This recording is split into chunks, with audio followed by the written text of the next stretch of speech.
Hi, it's HardReset and today I'll show you how to use the globe key shortcuts on Magic Keyboard on iPad Pro M5.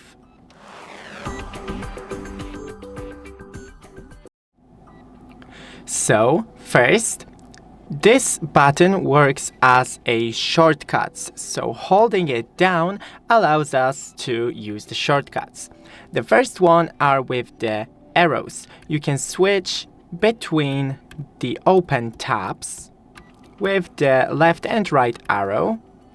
When we click the arrow up, we open the background apps. Here you can switch between them, and once again arrow up and globe key to open that app.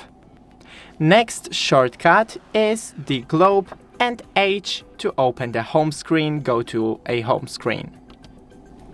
Then we have globe and S to open Siri, but I don't have Siri set up right now, so it won't open. When we go into, for example, Safari, something where we can type, and globe and D opens the dictation, enable dictation. Okay, and now when I hold it, it types what I am saying.